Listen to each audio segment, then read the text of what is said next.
Мои хорошие, всем доброго времени суток. Меня зовут Ева Лехцер. Вы на моем канале. И по вашим просьбам я выполняю обзор на колоду руническое Таро. Называется она Руник Таро. Некоторые читают как ранг, но это не совсем верно, потому что это все-таки символика руник. Итак, делаем обзор. Колода долгожданная. Почему долгожданная? Ну, может быть, для меня, я не могу сказать за всех, но действительно для меня это было самое ожидаемое событие этого года. Почему? Потому что я фактически влюбилась в предыдущую колоду. Это же автора Джека Сефирот. Это Таро неба и земли. Если вы обратите внимание, плюс-минус они выполнены в одной и той же стилистике. Просто здесь больше монохром бело-серых тонов, здесь темных и солнечных. Ну, сейчас вы это посмотрите. Итак, новинка 2021 года. Хочу заметить, что в издательстве Левелин она будет издаваться только в ноябре. Я ее приобрела еще в сентябре в издательстве Лос Карабео. Поэтому, кому интересно, вот ссылки на этот сайт есть. Можете приобретать, заказывать. Итак, давайте знакомиться. Колода выпускается вообще в двух боксах. Вот такой вот подарочный, который идет с большим мануалом к колоде. И есть стандартная коробка, небольшая, где идут карты и просто кратенькая МБК. Посмотрим с вами на саму колоду, что из себя представляет. Как видите, такой бокс. Он идет, безусловно, на магнитной защелке. Почему приобретаю такие вещи? Меня часто спрашивают, где вы их храните? Ну, у меня есть отдельный кабинет, где это все храню. Поэтому для меня все-таки, знаете, как очень важно, чтобы это было эстетически красиво, комфортно. И действительно, ну вот маленькие коробочки мне как-то не особо доставляют. Что мы видим? Видим здесь руны. Изображение рун. Руны подписаны для тех, кто, в принципе, не работает ни со старшим, ни с младшим футарком, либо вам вообще-то неизвестно. Здесь кратенькая информация по рунам. Она, безусловно, будет изложена в мануале. Не обращайте внимания на то, в каком состоянии у меня здесь эта книга, потому что, ну, как зачитала до дыр, смотрела для себя, черпала, ну, скажем так, дополнительную информацию. Показываю вам мануал. Замечательная полиграфия, нет нареканий ни к качеству полиграфии, ни к цветовой печати. И что мне действительно нравится, здесь не сэкономили, потому что в последнее время, что Лос Карабео, что Левелин выпускают мануалы в черно-белом формате. Мне почему-то это претит, не знаю, это может быть именно мои заскоки, но тем не менее люблю именно цветную печать. Итак, авторы этого шикарного издания, этого инструмента. Безусловно, Джек Сефирот, Алан Демпстер и у нас еще Джейми Элфорд работал над этой колодой. Кратенькое содержание. Дальше путь рун. Как руны к нам пришли, откуда появились. То есть для тех, кто не в курсе, можете для себя почитать. Руническое таро, что положено в основу, как со всем этим работать. Безусловно, указаны масти, как они отображаются в колоде. Предпосылки идут здесь к чтению. В принципе, таблица соответствия рун. И здесь уже у нас, в принципе, идут нюансы, связанные с трактовкой арканов. Изначально, конечно же, идут старшие арканы, но перед этим, смотрите, идет таблица соответствия аркана, бога и руны. Для чего это нужно? Ну, для того, чтобы работать с руническим таро, вы должны быть хотя бы частично иметь информацию и о скандинавских богах, и о той руне, которая соответствует тот либо иной аркан. Посмотрите, какая замечательная полиграфия. Действительно, глаз радуется. Не могу сказать, что здесь для вас, ну, во всяком случае, для тех, кто у нас не работает с рунами, информация для вас здесь полезна. Для тех, кто руны знает, ничего нового для себя вы не откроете. Может быть, какие-то детали, какие-то нюансы по прорисовке. То есть так у нас идет по всем арканам. Значит, что мы здесь видим? Обращаю ваше внимание. Краткое содержание, что у нас в первооснове. Почему идет такая именно прорисовка. Значение аркана, скажем так, в общем смысловом ключе. Ключевые слова в прямом и в перевернутом положении. То есть как трактовать, какой руне соответствует и почему. Итак, собственно говоря, по всем арканам. Но прорисовку, как вы видите, здесь идет только она по старшим. Когда мы с вами доходим до младших арканов, то здесь изначально прорисовываются только тузы. Вот в частности, как мы видим, туз дисков, или он же туз пентаклей. И дальше обратите внимание, вот в такой подаче, в такой информации. То есть кратко, что в первооснове, почему так нарисовано. Дальше общее значение, ключевые слова в прямом, в перевернутом положении. Так по каждому из арканов. И в конце мануала как читать руны, и для вас небольшие рунические расклады. Ну, руническими я их не могу назвать, давайте так, для этого рунического таро. Поэтому с мануалом здесь все. По поводу бокса нареканий нет. Опять же, шелковая нить, при помощи которой вы извлекаете колоду. Там я оставила рекламные карты, но давайте я вам покажу, может быть, для кого-то это значимо. Идут одна рекламная и одна пустая. Некоторые используют у себя в работе пустую карту, некоторые нет, поэтому здесь на любителя. И давайте смотреть. Колода у нас идет с вами стандартного размера, легко ложится в руку. Замечательная здесь у нас идет двухсторонняя глянцевая ламинация. Сейчас для тех, конечно, кто работает на YouTube, либо, возможно, в Instagram, для вас это может быть минусом, потому что тут нужно ловить свет, чтобы у вас не отблескивали карты. Обращаю ваше внимание. Для кого-то критично, для кого-то не очень, но, тем не менее, для вас на заметку. Картон плотный. То есть карты действительно плотные, поэтому насчет качества, когда мне говорят, вот, они точно не тонкие. Ребят, ну колоды у меня разные, много, эти точно не тонкие, можете здесь не сомневаться. Что мне нравится? Итак, нравится то, что здесь идет двухсторонняя рубашка. То есть вы, безусловно, здесь можете работать как с прямыми, так и с перевернутыми. И у вас даже в мануале это предполагается, чтобы вы мне не писали, о боги, это чушь, работа на перевернутых арканах. Ребят, каждый решает сам для себя. Но, тем не менее, работать так можно. К вырубке претензий нет, все идеально, все замечательно, ничего не кошлатится. Супер. За что еще ставлю жирный плюс? Мне нравится то, что колода безрамочная. Не знаю кому как, но лично мне она дает возможность глубокого погружения в картинку. Кто-то скажет, что это чушь, возможно, но мне так комфортнее, мне так легче. Мне нравится это вот стилистически вот в рунах прорисовка, подпись арканов. Очень приятные для глаза тона, прорисовка, подача. Ну, в общем, Джек Сефирот – это, наверное, мой любимый художник за последнее время из тех колод, которые я видела. Но единственный минус, единственный косяк – это, конечно, вот этот белый необработанный торец. Почему? Ну, потому что если у вас колода рабочая, заезженная лошадка, я могу садить по тем колодам, которые у меня есть, и по предыдущей колоде, например, Таро неба и земли. Это у меня уже вторая колода. Обратите внимание, вторая. И смотрите, как она у меня уже выглядит. Почему? Потому что, ну, если вы ежедневно работаете, и у вас минимум от 3 консультаций, то, естественно, это очень будет быстро приходить в не совсем потребный внешний вид. Поэтому делайте для себя выводы сами. Я знаю, что некоторые из вас торцы каким-то образом красят, ламинируют, обрабатывают. И какие бы у вас идеально не были чистые руки, могу вам сказать однозначно, вот это все очень быстро изнашивается. Поэтому, если вы действительно работаете часто на потоке, то, возможно, вам нужно приобрести еще себе такую одну дополнительную любимку. Ну, давайте смотреть, давайте знакомиться, смотреть, в чем же особенность именно этой колоды, почему все-таки руническое таро, с чем его едят и на самом деле, как с ним работать.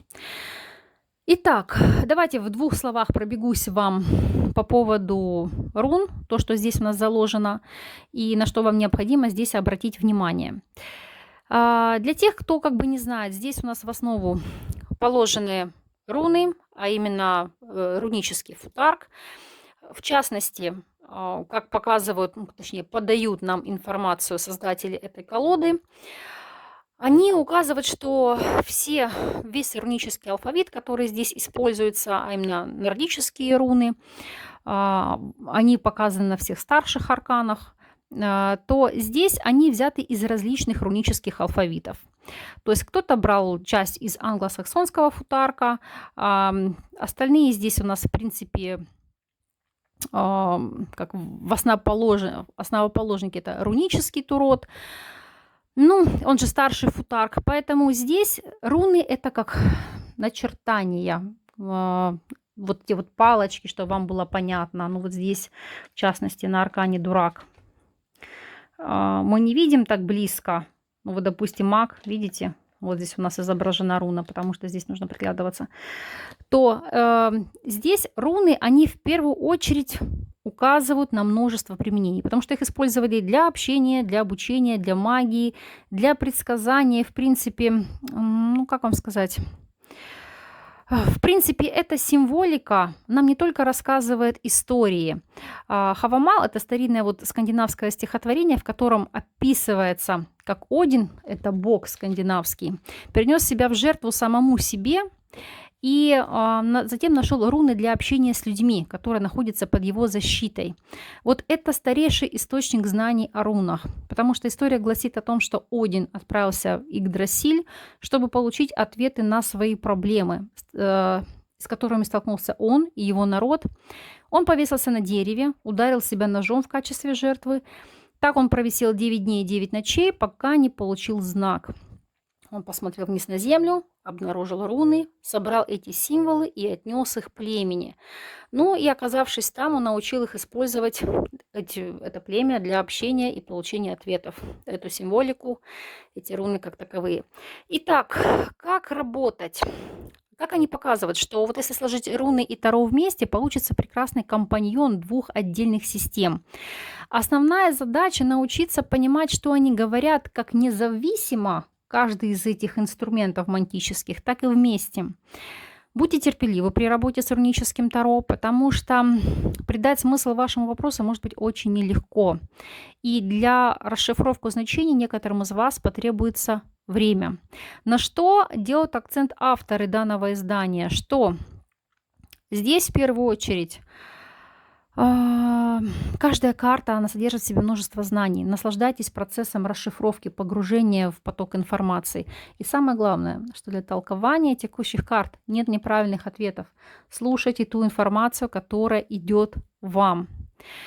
Итак, дурак. На дураке у нас здесь изображен бог Фрейр, который идет по полям во враге.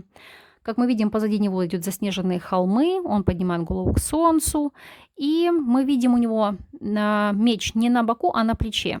Меч Лаватейн, который он держит, это, знаете, как своего рода и небольшой сверток, да, как мы здесь видим. Вот эти золотые нити, они плотно закрывают упаковку. И пока его дорожный плащ развивается на ветру, мы здесь видим небрежно так свисает небольшой мешочек. И вот на нем перчатки без пальцев и золотые наручи для защиты. Вот рядом с ним еще идет вот этот вот называемый такой золотой кабан. Так вот, здесь это значение этого аркана расшифровывается как начало или же вот, ну, как продолжение последовательности. Потому что даже номер карты 0, он отображает бесконечный цикл. Потому что у дурака вечный ум новичка. Он использует этот ум, безусловно, в своих интересах, этот посыл, эту любопытность, любознательность. И он свидетельствует о действиях мира, но при этом не перегружает себя. Поэтому здесь это как основное, это приключение, это как начать новый путь.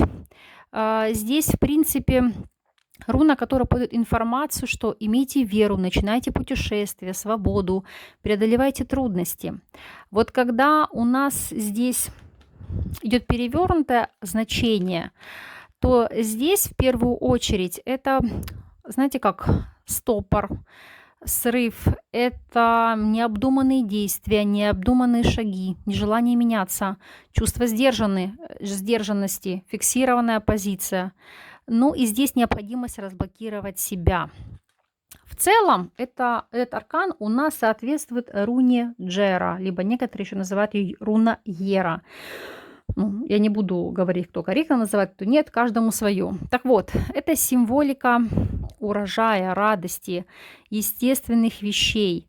Ну, вольно переводится как год. Вот видите, 0 годовой цикл. Поскольку викинги были сельскохозяйственным обществом, они год за годом полагались на урожай. И вот в этой ере есть радость от наблюдения за изменениями мира и между циклами. Потому что это руна времени, это трансформация и баланс. А Фрейр, вот этот вот бог, это идеальная пара для этой руны, потому что именно он ассоциируется с миром и процветанием. Он приносит солнце, он приносит радость, а значит и хороший урожай. Поэтому эта карта на самом деле сулит благоприятный исход. Маг. Маг или здесь, как мы видим, Хеймдаль, это бог-хранитель, он стоит прямо, он держит руку на гигантском роге, он готов позвать других. Здесь основной акцент говорит о том, что он призывает, вот здесь изображен этот гигантский такой вот рог, он называется Геалхархорн, он способен предупредить весь Асгард о приближении врага. Битва еще не началась, но здесь на этой карте идет подготовка в первую очередь к этой битве. Поэтому вот правая рука его взимается высоко в воздух, и руна здесь отображается ярко-красным цветом. Почему? Потому что она здесь действует как могущественная магия. Это в первую очередь, знаете, как символ надежды, триумфа, то, что связывает викингов с землей и воздухом. На плече, как мы видим, сидит петух. Это Гулинкамби, петух, который возвещает о конце времен Рагнарёка. Поэтому маг у нас здесь выступает как хозяин своей воли. Он не только выбирает направление, он находит увлечение, он работает в этом направлении, потому что викинги всегда работали большой бригадой, потому что они сражались, чтобы защитить свои земли от захватчиков. И здесь он призывает силы богов и членов клана. Пришло время действовать. Поэтому здесь традиционные маги Таро имеют доступ к каждому из 4 предметов. У него здесь свои инструменты. Ключевые слова по этому аркану – это честность, это призыв сплотить, направить внутреннюю волю, оставаться сосредоточенным на единственной причине – на самоуправлении. Обратное значение этого аркана – злоупотребление властью, манипулирование обстоятельствами, но и, безусловно, слишком большой контроль, противодействие процессу. Здесь изображена руна Маннас. Вот эта вот красная, которая здесь идет на аркане. Она выглядит так, как будто двое мужчин стоят рядом и обнимаются. Но я не знаю, насколько вам хорошо видно символику, да? Ну вот так, дословно. Поэтому это общность, это узы семьи, это руна человека и сообщества, это социальная раса, потому что вы наслаждаетесь обществом друг друга, вы ищете сообщество единомышленников. И Манас, она представляет собой узы, которые вы разделяете в этих обществах, узы, которые вас удерживают вместе. Руна представляет собой особого человека, который может стать близким для вас другом или партнером. То есть она, иными словами, как связывает родословную тех, кто формировал вас. Поэтому маг может проявить свою волю, воплощать все в физическом мире. И вам это даст возможность работать с вашей духовной, физической, родовой силой.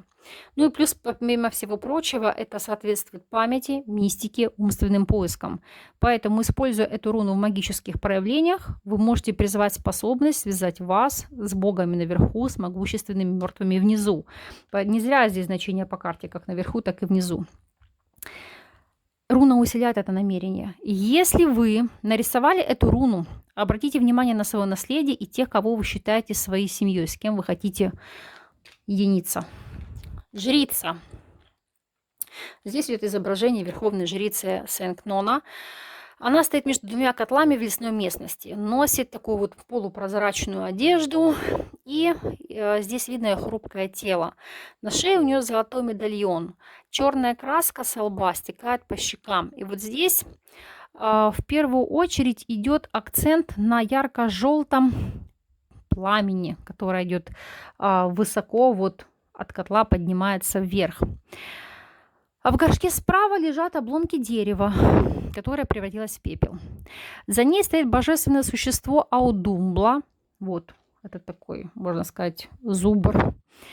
Это дух грядущих событий или вещей из прошлого. Так вот, это женщина Сейд, спокона или женщина пророчества. Это имена таковых женщин, женщин-жриц. Они практиковали искусство сейдов в культурах викингов. Это форма магии, при которой практикующий произносит заклинания, используя множество различных ингредиентов. Ну и, безусловно, как бы повторяет свои намерения. Один из способов узнать значение рун – это многократно повторять имена каждой руны, именно произношение каждой руны. Это называется форма гальдра, которая усиливает интонацию и действует как форма заклинания. Тогда руническая формула становится более мощной, особенно если вы объединили необходимые руны, либо произносите название каждой руны и поднимаете символ в воздух с помощью, ну, как бы пальцев, даже как бы формируете или описываете. Вот это вот Аудумбла, божественное существо или так называемая бессмертная корова первобытных времен. Сейдкона призвала ее в мир, чтобы питать ее, кормить ее, обеспечивать будущее. А она вместе с тем будет давать ей информацию, потому что верховная жрица у нас это всегда духовный искатель. Она хранит тайны, которые связаны с магией. Магия и силы отличаются от того, что использовали ранее. Она общается с природой, с богами, она получает информацию не только через интуицию, но и через окружающий мир. Она доверяет своим инстинктам и говорит то, что видит. Не то, что хотят слышать кверенты, а то, что видит, это ключевое. И верховная жрица, она у нас связана с Луной, ну, безусловно, с лунными фазами.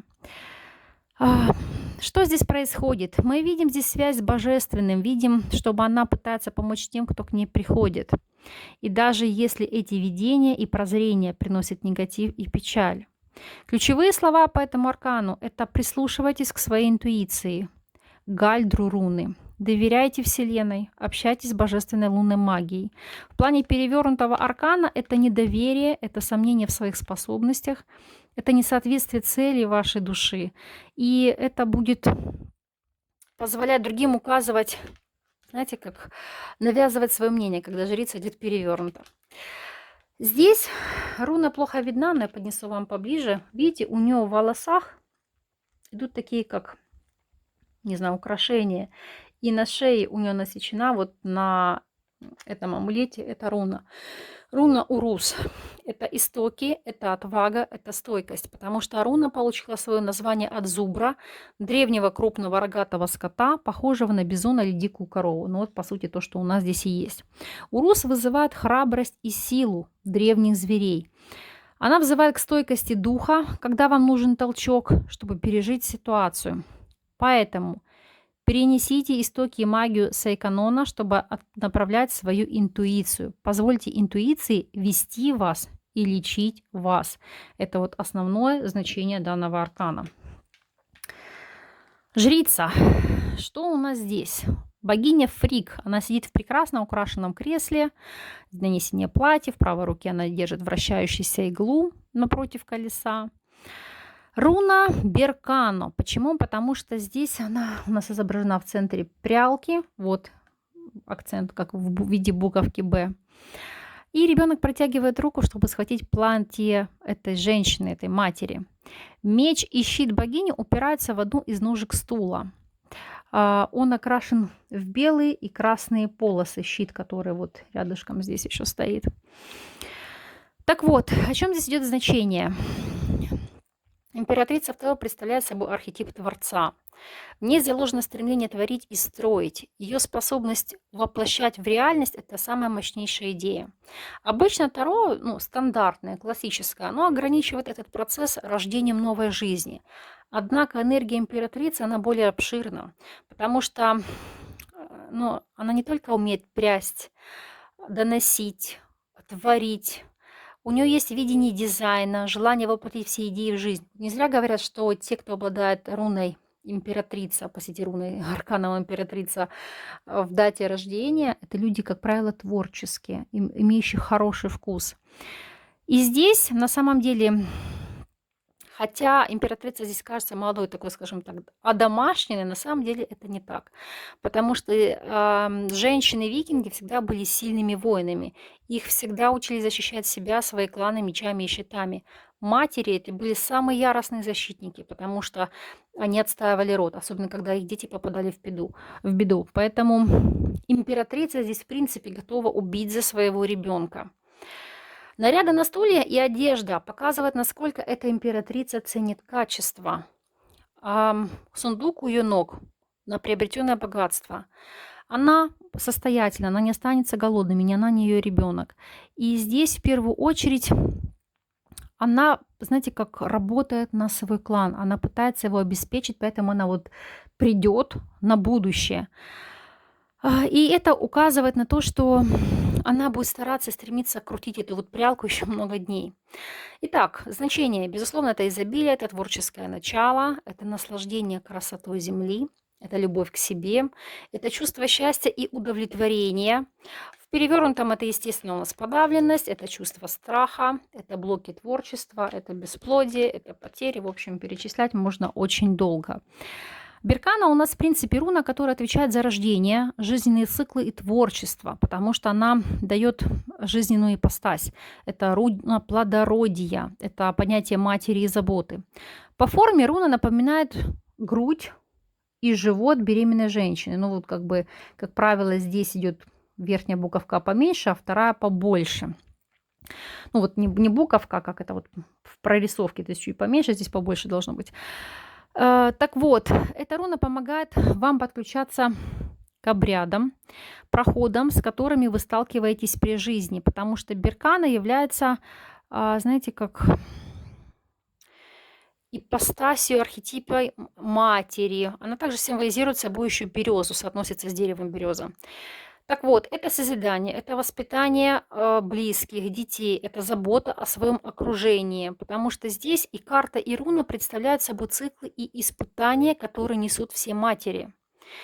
Если вы насекаете где-то эту руну, будьте осторожны и обращайте внимание на то, что вы делаете.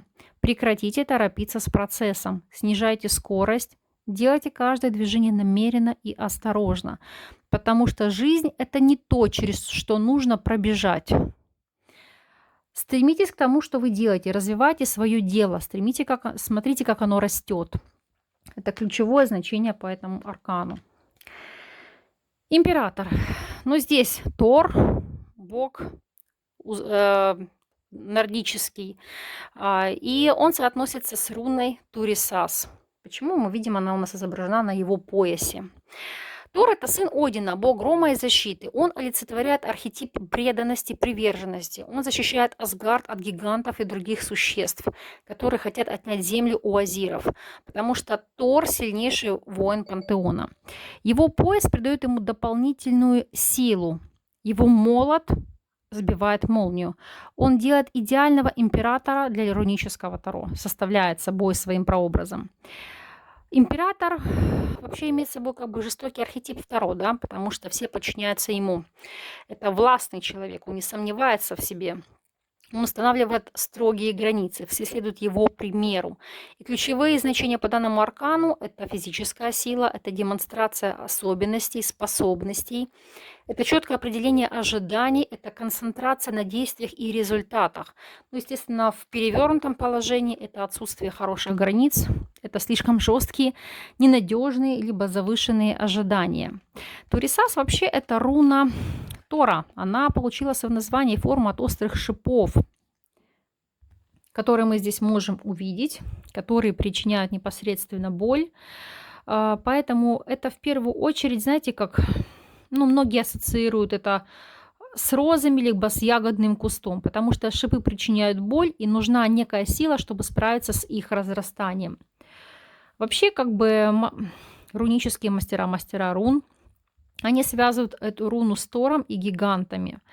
Руна помогает расчистить себе путь. Используйте ее, когда вы заблокированы, когда вы нуждаетесь в простых решениях. Вот представьте, что вы пробираетесь через колючие заросли. И было бы неплохо, если бы у вас была бы сила, чтобы прорубить себе этот путь.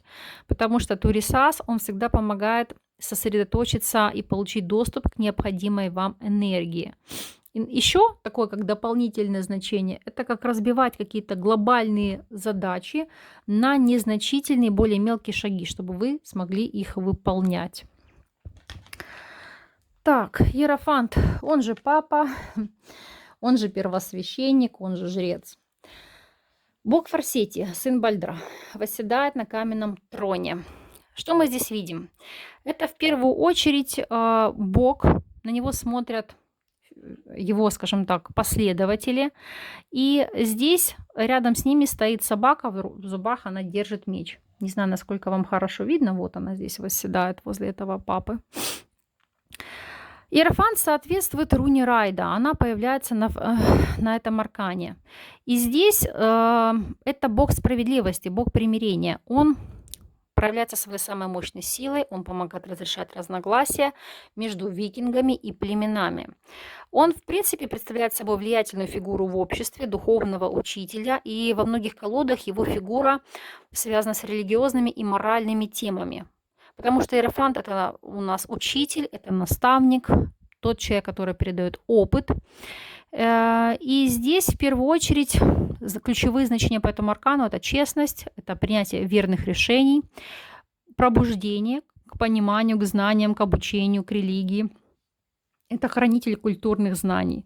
В обратном положении это, конечно же, отвернуться от света, бросить вызов авторитету, игнорировать советы. Человек, который отрекается от религии, бракоразводные процессы, в общем, и прочие нюансы. Итак, сама по себе руна Райда у нас руна путешествия, открытия, движения, наведения порядка из хаоса в широком смысле этого слова. Очень часто определяется еще как верховая езда или конный транспорт, потому что здесь идет идея прорыва, дороги, путешествия. В этой руне есть сила свободы, и Райда, она управляет всеми ритмическими и циклическими действиями. Викинги были известны не только своими военными навыками, они также были фермерами, которые обрабатывали землю, использовали природные циклы для выращивания урожая. И здесь именно этот Иерофант II, он контролирует связь между материальным планом и небесами наверху. Поэтому здесь как раз, знаете, обретение порядка через движение, вносить порядок в хаос. И руна всегда, и эта карта рекомендует обращать внимание на то, где вы находитесь, потому что здесь необходимо соблюдать божественный порядок. Влюбленные. Ну, здесь у нас изображены боги Игун и Браги. Они отдыхают в Тисовой роще. Здесь, как вы видите, на изображении этого аркана идет у нас руна Эйвас или Эйвас, каждый озвучивает по-своему. И вот значение по этой карте – это как любовники представляют собой выбор между двумя людьми. Обычно у каждого есть сильное притяжение друг к другу. А Браги и Игун, они женаты в скандинавских историях. Он бог поэзии, то есть он доносит в первую очередь там эмоциональную связь, стихи, рассказы, а она воспитательница сада, как и смотрительница сада, из которого растут золотые яблоки. И вот здесь в первую очередь, знаете как, она помогла позволить одному из посетителей сада состариться, то есть помогла сделать выбор. То есть это, знаете, как помощь в выборе, либо выбор за тобой, то есть пути, то есть у тебя есть выбор, путь не предопределен. И ключевые слова по этой карте – это честность, это сбалансированное взаимопонимание, это связь со страстью, это приятное времяпрепровождение с другими, единство, принятие себя, помочь другому осуществить свой выбор.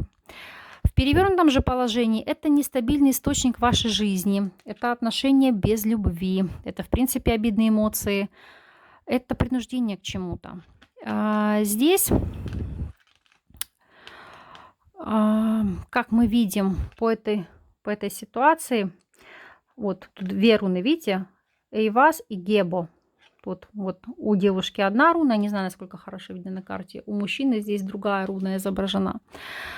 То Геба у нас отвечает за подарок, щедрость, позитив, верность и гармонию. А Эйвас – это руна стремления, движения. И вот знаете, как здесь как переплетение этих двух энергий. Почему? Потому что обращение к Эйвас вам поможет найти мудрость в парадоксах, с которыми вы сталкиваетесь. А Геба обрести подарок через эти парадоксы. Вот если так вам донести, понимаете, как одна руна плавно здесь вытекает из другой. Так, дальше. Колесница. Она же богиня Фрейя, которая стоит здесь в своей колеснице.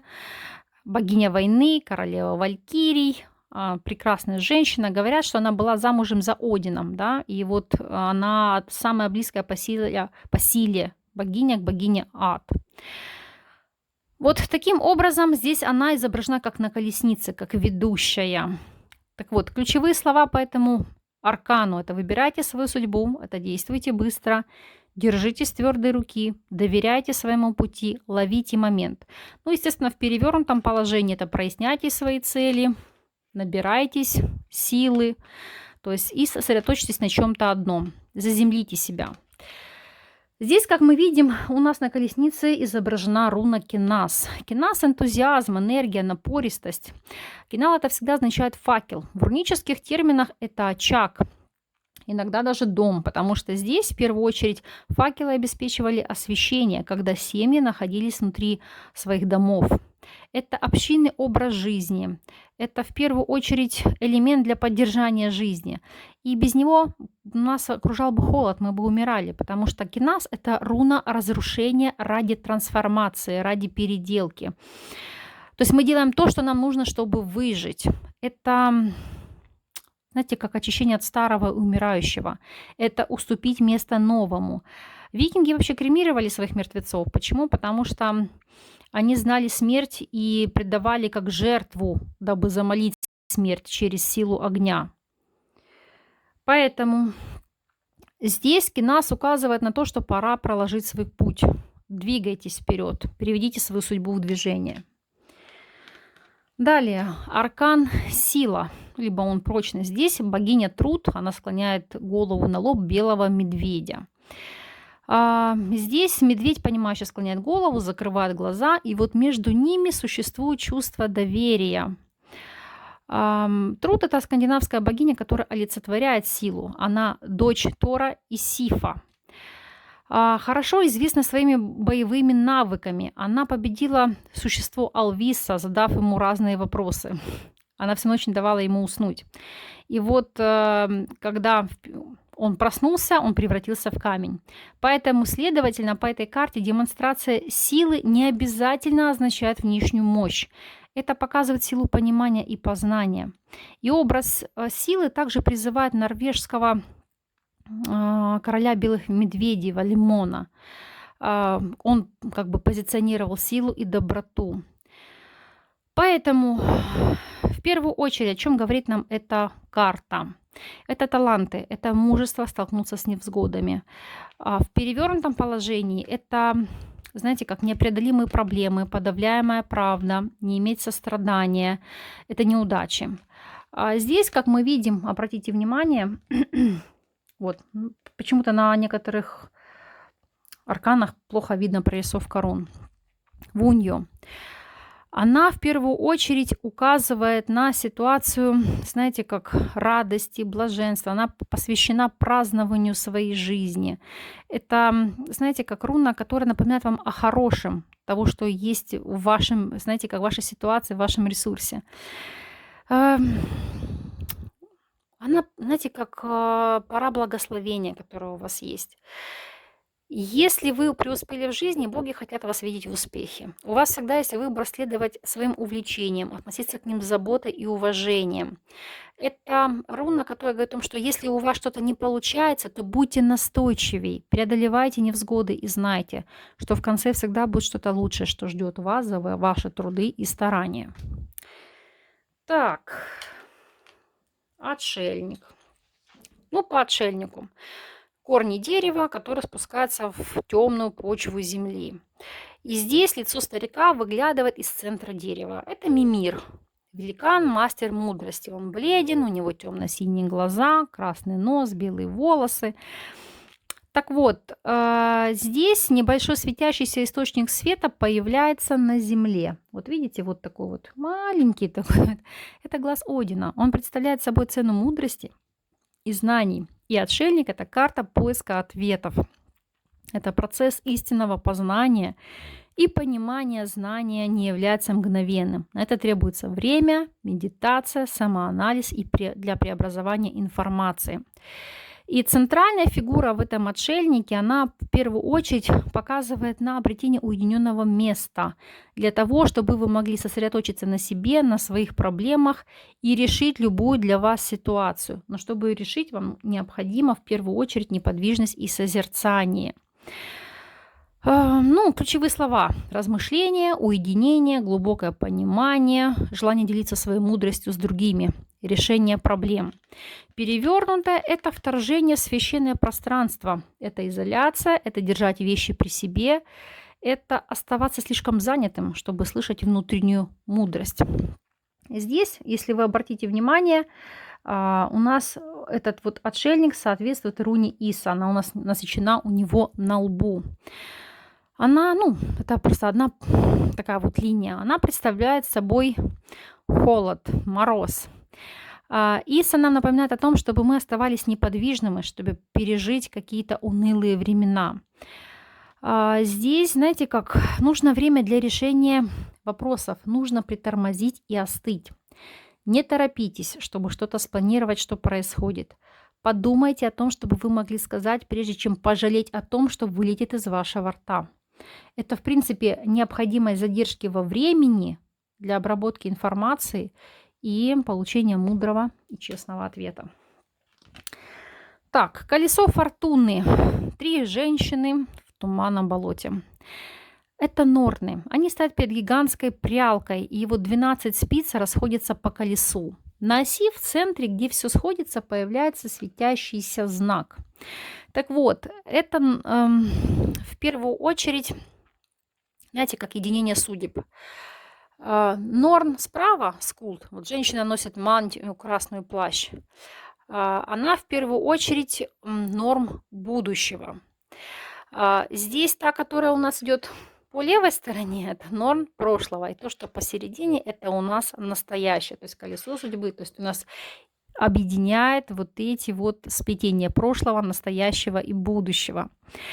И здесь, если мы с вами обратим внимание на вообще на вот эту вот ситуацию, на эту прорисовку, то это плетение нити судьбы, вирт. И вот здесь это связано с любыми циклами, которые возникают в нашем мире.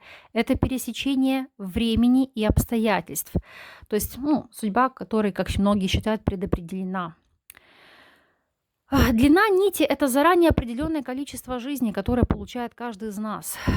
И вот здесь, в первую очередь, вот это, знаете, как делится, да, пополам, вот как строго на настоящем. Она находится посередине, потому что мы имеем дело одновременно и с прошлым, и с будущим, чтобы жить в настоящем. Руна, которая здесь у нас насечена, руна Пертра, она получает, в принципе, знаете, как случайность, судьба, возможность. Она указывает на то, что у вас есть цикличность жизни. Принимайте личностные циклы, удачу, приспосабливайтесь к внешним силам. В перевернутом положении это, конечно же, будет сопротивление переменам, неудача. Это когда вы не способны двигаться из-за каких-либо перемен. Поэтому здесь такая как бы сложная ситуация. Так вот, здесь в первую очередь, знаете, как акцент на том, чтобы вы не полагались только на случайность. Вы верили в свою судьбу, но и строили также ее самостоятельно. Дальше. Справедливость, она же правосудие. Могущественный и честный Бог. Тир, он твердо стоит на земле. Ему соответствует руна Тивас. Значение этого аркана правосудия – это карта правильных поступков. В каждой культуре, конечно, есть своя концепция справедливости, но не все могут одержать верх в споре. Поэтому здесь Тир – это как прообраз бога справедливости, законов скандинавской мифологии. Ключевые слова здесь – это восстановить равновесие, взять на себя ответственность за свои действия, согласовать обстоятельства, привести жизнь в равновесие. Ну, в перевернутом положении у нас в первую очередь это будет, знаете, как рассогласованность действий. Это, знаете, как непринятие правосудия, преднамеренное блокирование исхода. Мы видим, что у него на поясе насечена руна Тейвас. Руна справедливости, руна морали, она представляет бога Тира. Она, в принципе, ослепляет принятие решения, то есть ведет вас. Представляет за собой юридическую проблему или ситуацию, когда вы должны бороться за свои права, либо искать оправдание тому, что с вами происходит. Также это акцент на том, чтобы вы обуздали свою волю к успеху, стали духовным воином, ну и продолжали свой путь. Так, дальше. Повешенный или подвешенный. Мы здесь видим, да, эту вот ситуацию, когда человек выполняет смертоносный трюк в небе.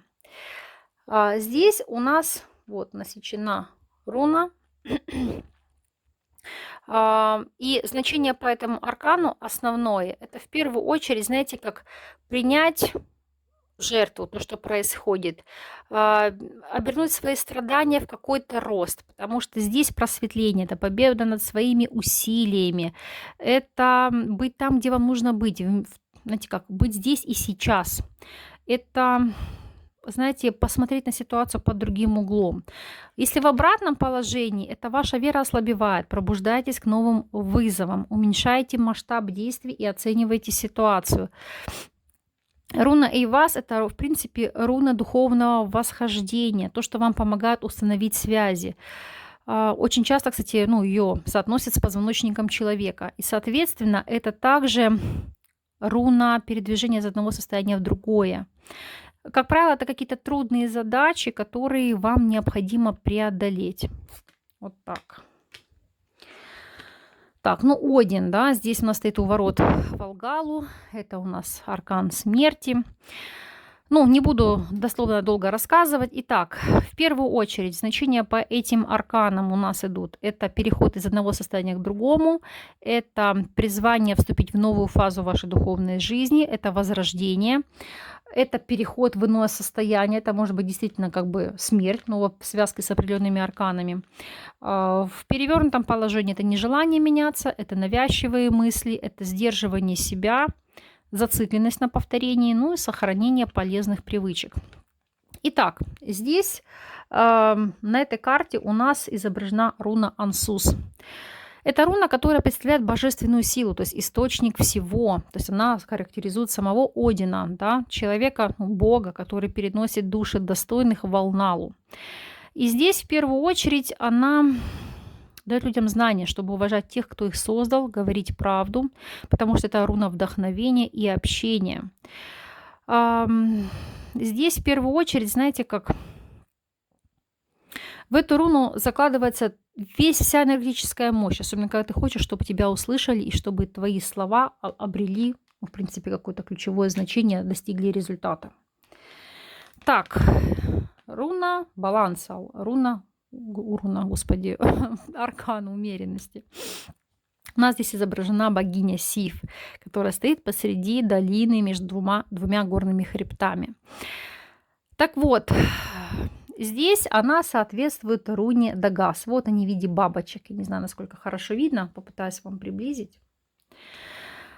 Дагас — это руна дневного света. Ее форма похожа на крылья порхающей бабочки. А викинги, они всегда восхваляли восход солнца, потому что это означало еще один день. Соответственно, боги сочли вас достойными. Солнце кормит посевы, дает пищу. Таким образом, эта руна вселяет надежду. То есть все наладится, все негативные ситуации уйдут. И вы должны использовать Дагас, когда вам нужна ясность в жизни. Это поможет избавиться от кошмаров, тревог. То есть считайте это новой главой вашей жизни. Ну и, соответственно, переменами, благоприятными переменами. Соответственно, прямое значение — это умеренность, это внимательная забота, это стремление к равновесию. А в перевернутом положении это будет нетерпимость, это будет внешнее давление, ну, прекращение компромиссов. Так, дьявол или Локи, бог-обманщик, который парит из облаков, чтобы наблюдать за развитием ситуации в мире. Здесь в первую очередь бедный, ничего не подозревающий мужчина внизу в холодную погоду, одет не в самую теплую одежду. И вокруг него лежит множество трупов. Он пытается развести огонь из лука и палки, но понятия не имеет, что приготовил для него Локи. Вот эта вот руна, которая здесь изображена, Наутиз, она парит в воздухе между двумя фигурами. И здесь значение дьявола, оно имеет множество таких вот подач, назову это так. Это карта обмана и радости одновременно. Почему? Потому что дьявол, он ловкий обманщик. Он знает вашу слабость, то, чего желает ваше сердце. Он знает, как втянуть вас в неприятности. Его никогда не будет рядом, чтобы загладить свою вину. Это, знаете, как поддаться своим желаниям, которые у вас возникают. Это в первую очередь приглашение вас поиграть, проявить дикость, понять причины ваших действий. И здесь, Локи, он в принципе известен тем, что он мешает созданиям во всех 9 мирах. Так вот, здесь основной посыл в чем? Поскольку он не может развести костер, это как будет искушение, а ему нужно как-то продержаться. Либо обложиться мертвыми телами, чтобы согреться, либо уж, простите, это как питаться этими телами, чтобы выжить. Вопрос искушения, то есть на что ты способен ради жизни и так далее. Ох. Итак, ключевые слова в прямом положении: честность, уступить нужде, принять обманщика, принять искушение, преодолеть страх и замешательство ради, ну, неважно каких целей, то есть пойти на сделку с совестью, чтобы достичь чего-то. А в перевернутом положении это отсутствие ответственности, это избегание обязанностей, это устранение давления со стороны окружения и отказ от соблазнов. Итак, Наутис. Руна притеснения, сдержанности, разочарования. Она очень часто переводится как нужда или в первую очередь как бедствие. То есть в первую очередь она, знаете, как помогает вам понять, что вам в жизни необходимо, куда вам двигаться дальше, на чем сосредоточиться и как работать для достижения результата. Почему? Потому что эта руна указывает на проблемы, которые давят на наш дух. Она показывает наши разочарования и блоки, а также ограничения и границы, которые мы можем использовать, чтобы справиться с ситуацией. Так, башня. Здесь у нас дракон Фафнир, который проснулся за вторжение в его пещеру. Мужчина и женщина пытаются бежать, но поздно, да, все сожжены. Никто не может его остановить. Здесь в первую очередь башня учит нас управлять своими ожиданиями, избавляться от старых шаблонов. То есть сжечь мосты, вот если дословно. Это мысли и привычки, которые не удовлетворяют нас в настоящее время. То есть это карта силы, которая может преобразить вас, помочь подготовиться к следующему этапу грядущего. То есть это самая разрушительная карта из старших арканов. То есть она описывает абсолютное чувство ужаса. Но таким образом она уничтожает тех, кто вторгается в ее владение. У нас эта карта, она в принципе, знаете как, разрушить мир, сдаться событию, потрясти кого-то до глубины души, разрушить то, что вас отягощает, больше вам не служит. Это насильственные перемены. И в перевернутом положении это цепляние за прошлое, откладывать изменения, это отвержение, это, знаете, как... Вот знаете, когда вы сами не хотите, вас заставят, назову вот так фактически дословно. Так, что могу сказать по этой руне, по этому аркану? Здесь эта карта соответствует руне Феху или Феху. Не знаю, как правильно произнести корректно. Ну, в общем, она всегда вам вещает о важности материальной безопасности, достаточной для того, чтобы вы могли жить хорошо продуманной жизнью. Но здесь нельзя злоупотреблять ситуацией, иначе это может принести большие неприятности в вашу жизнь. Другими словами, это в первую очередь, знаете, как сигила. То есть вообще, знаете, как изображена у дракона, ну как комбинация, Эльхас, вот, обратите внимание. То есть, иными словами, рунический став. Эльхас – это руна для защиты и самообороны. Почему? Потому что она защищает этого дракона от вреда. Потому что, как говорится во многих скандинавских текстах, воины использовали это от злоупотребления властью. Они наносили эту сигилу себе на лоб, чтобы получить полную мощность. Ну и в конце концов эта печать на самом деле, знаете, как человек, дракон ее усугублял, использовал ее неправильно, потому что сигилы тоже нельзя наносить просто, знаете, как для удовольствия или потому что скучно. И она этого Фафнира не спасла, потому что он был убит воином Сигурой. Вот то, чем ты злоупотребляешь, что тебя разрушает. Это как ключевое значение по этому аркану, чтобы вам было понятно. Так, звезда. Здесь у нас Йормунгант, господи, пока говорю эти финские имена. Он поднимается из моря и посреди ночи готовится сожрать корабль викингов. Вот это вот чудовище. Его хвост виден вдалеке. И высокие волны, они здесь как бы окружают и человека, и ситуацию, угрожая как бы все потопить. Но вот этот вот бог Ньорд, он пришел помочь людям в трудную минуту. И здесь значение по этой карте, она говорит о том, что это, знаете, как ожесточенная битва, которая принесет вам удачу. Звезды как символы силы, света, руководства. Почему? Потому что люди с давних пор руководствовались по звездам, тот же Млечный Путь, чтобы двигаться в необходимом направлении. Поэтому здесь звезда это не только, знаете, как надежда и мечта. Это в первую очередь указание пути. И здесь это символ надежды, благословения богов, добрых предзнаменований, большой мечты. А в обратном положении это отрицание своей внутренней истины, это игнорирование сигналов, это отсутствие зрения. У кого-то это как выгорание изображения. И соответствует эта карта у нас непосредственно руне Лагус. Она указывает на то, что оставайтесь гибкими и развивайтесь, соответствуйте ситуации. Потому что Лагус– это руна озера или водоема. Здесь, в принципе, знаете как, Лагус, он представляет собой опасности и неизвестные события, да, но вместе с тем это то, что пришло время излить какие-то проблемы, посмотреть на звезды, чтобы увидеть, как вам плавно выйти из сложных ситуаций и двигаться по необходимому пути. Так, Луна. Видите, у нас здесь два воина сражаются, скажем так, сцеплены в конфликте. Воин слева это у нас Хатерус, и воин, который погружен в тень, да, и другой противник Бальдерус, одетый во все белое, то есть полубог. И у него на щите изображена руна Атила, некоторые называют ее Адал. То есть они борются за любовь Нанны, которая символизируется маленькой розой, которая появляется между ними. Видите? Вот здесь она нарисована. То есть, иными словами, это, знаете, тьма и свет, которые неизбежно сталкиваются для обретения правды, для обретения ясности. Потому что Луна– это карта скрытых знаний, темных секретов. Это, знаете, как прояснить какую-то ситуацию. И, как вы видите, на аркане здесь одновременно две руны, да? Эльхас и Атал, то есть защита. Что у нас идет по этой карте? Борьба за выживание, раскрыть свою темную сторону, справиться с неопределенностью. Мечты, на которые нужно смотреть сквозь призму иллюзий.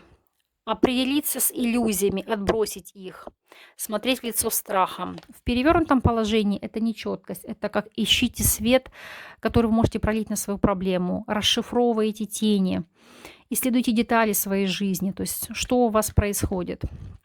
Итак, по рунам, что у нас здесь? Здесь, в принципе, знаете, как руны, которые указывают на преодоление ограничений, сохранение чистоты, исследование за пределами вашего сознания и опыта. Потому что здесь это, знаете, как в первую очередь связь с землей, связь с земными правителями и духами для того, чтобы обрести мир, в принципе, знаете, как найти какое-то единение. Так, Солнце. У нас здесь изображена богиня Соль. Она как изображена как сияющая женщина в центре колесницы. И два жеребца по имени Арвак и Альфсид тянут ее колесницу. Здесь значение это как чистое сияние. Это в первую очередь как радость, успех, обновление, ответственность за свою жизнь, знакомство с хорошими вещами. Но в перевернутом положении это как вы теряете контроль, над вами издеваются, вы теряетесь в цене, вы выгораете от работы. И проблемы, от которых вы как бы сгораете сами. Эгоизм. Эта карта у нас соответствует руне Суола. То есть она связана с картой воли, желанием. То есть в первую очередь, это, знаете, как солнечные лучи, которые помогают поддерживать вашу жизнь, жизнь всех живых существ, потому что без него жизнь умирает. Руна защиты, руна благоденствия, ну и, в принципе, счастливой жизни. Так, старший аркан суд. Ну, здесь изображена судья, которая вот у нас прилетела на землю, везде лежат тела викингов, да, и она протягивает руку к мертвому телу, чтобы вывести дух из его смертной оболочки. Душа эта поднимается, смотрит на эту женщину. И здесь два воплощения руны Ингвас. Потому что, ну, в принципе, здесь, как правильно донести вам, это указание на то, что вас призывают быть самим собой, встретить свою судьбу. Потому что не обязательно быть мертвым, чтобы понять свое предназначение. Это, знаете, как сосредоточить внимание на своей жизни, на своем предзнаменовании, на своей карме. Это, знаете, как просите силу рода. Просыпайтесь каждый день, чтобы встречать новые вызовы. Если смотреть по этому аркану, здесь вот ключевые слова — это воскресение, это прислушаться к призыву духа, двигаться дальше, стать частью чего-то большего. Понятно, что в перевернутом положении это сопротивляться зову, это избегать общения с другими, это нездоровый образ жизни. И вот эта вот руна Нгвас, она в первую очередь связана с циклом рождения и смерти. Она включает в себя процессы ухода, трансформации, возврата к тому, с чего вы начали.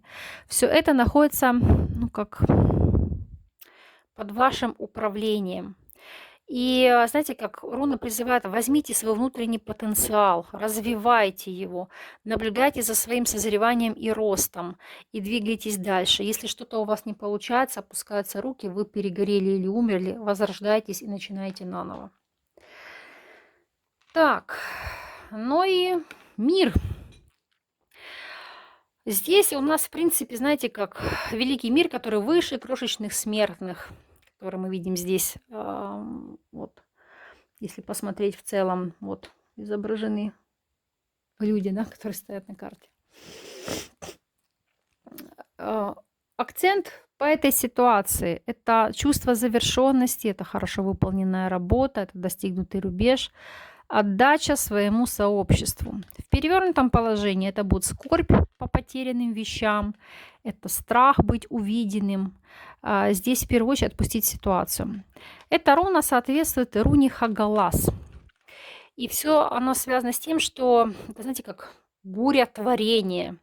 Потому что Хагалас, он получил свое название от града, который представляет вот эту вот целостность, эту форму. Град — это небольшая сила, которая нарушает погодные условия. И вот когда появляется эта руна, она говорит о сбоях и просит вас подготовиться к переменам. Она говорит о том, что могут возникнуть неудачи, что они находятся вне вашего контроля, потому что скандинавский космос, он развился из убитого тела и мира. И вот в качестве основы пантеона здесь идет одновременно и потенциал, и пустота, из которой все исходит, и к этому все возвращается. Потому что в мире есть все что угодно. И вот эта руна — это, знаете, одновременно и жизненная энергия, и, знаете, как и наказание, и преобразование, потому что эта руна дает нам возможность подготовиться, в принципе, к худшему из любых сценариев. Но мы должны здесь помнить, что в первую очередь это, знаете, как перемены, потому что здесь это карта вот как завершающая старшие арканы, карта последовательности. То есть история рассказана, уроки извлечены, пора закрывать текущую ситуацию и двигаться дальше. Потому что мир всегда дает возможность праздновать, интегрировать ваше учение в текущую ситуацию, ваше существование в целом. Вот такая ситуация по старшим арканам. Надеюсь, они для вас были информативными. Ну и в целом я для вас в плане прорисовки пробегусь по младшим, чтобы вы посмотрели визуальный ряд и поняли, подходит вам эта колода или нет. В принципе, колода соответствует классике Таро. Тут плюс-минус небольшие, скажем так, изменения. Потому что если буду рассказывать про всю колоду, это затянется часа на 4, чтобы вам донести по каждому аркану информацию. Но, я думаю, эта руна, безусловно, вас порадует. И руна, эта колода вас порадует, вас удивит. Ее можно использовать не только в качестве предсказательной практики, но и непосредственно, если вы будете делать какие-то коррекции. Но самое главное, подходить к этому очень внимательно. Все-таки рекомендую это делать уже тем, кто хорошо знаком с рунами и руническими ставами, чтобы вы, так сказать, не натворили беды. Колода очень эмоционально окрашенная, замечательные краски, причем не такие, что вырви глаз, а которые, знаете, как приятны взору. Колода энергетически сильная, но могу сказать так, она вызывает не отток вашей энергии, а наоборот прилив сил. Поэтому, ну, могу сказать, для многих из вас она действительно станет очень хорошей рабочей лошадкой. Для тех, кто хочет посмотреть ситуацию по младшим арканам, поверьте, в мануале, даже вот кратенько, вы для себя что-то сможете подчерпнуть. Безусловно, если вы хотите глубокого познания рун, то это вам нужно будет читать и копать дополнительно литературу. Но основные базовые значения, конечно же, по руководству к этой колоде вы поймете, вы найдете и вы получите. Ну, то есть это будет у вас загвоздка только у тех, кто не знает руны, то вы для себя подчеркнете эту информацию. Для всех остальных никаких проблем и труда у вас не составит. Но колода действительно вызывает в плане прорисовки какой-то экстаз. Не знаю, может это только у меня, я не могу говорить за всех, но она действительно просто невероятная. В работе она мне очень нравится, очень говорливая, но, знаете, такая жестковатая, не для каждого. Потому что очень многие эквиренты, да, просят информацию доносить мягко. Могу сказать так, она здесь сисюкаться не будет. Как-то так по ней информация очень жестко идет, но тем не менее правдиво и актуально. Рекомендую ли я вам этот инструмент в работу? Однозначно да. Уверена, особенно те, у кого есть в наличии колода предыдущая автора Джека Сефирот, Таро неба и земли. Для вас это будет просто идеальное дополнение. Колода, которая для вас, знаете, так будет, захватывающим продолжением. Но действительно инструмент, который вам послужит долго. Очень красивая, открытая, говорливая. И самое главное, действительно как украшение. Особенно если вы ведете какие-то блоги, Инстаграм, не знаю, там ТикТоки, Ютубы, то действительно она станет достойным украшением вашего стола и предметом вашей коллекции. Вот такой вот замечательный инструмент. Постаралась вам осветить только старшие арканы, потому что у большинства возникают именно с ними проблемы. Надеюсь, что для вас это было полезно, информативно, поэтому оставляйте мне, пожалуйста, обратную связь. Понравился ли вам обзор или было длинно, нудно, потому что на самом деле крайне редко делаю такие детальные. Этот выполнила по вашей просьбе. Ну и в принципе, ваши отзывы, купили бы вы себе такой инструмент, взяли бы вы в работу или бы, скажем так, прошли мимо. В любом случае, я вам буду признательна за вашу обратную связь. Я с вами не прощаюсь и до новых встреч.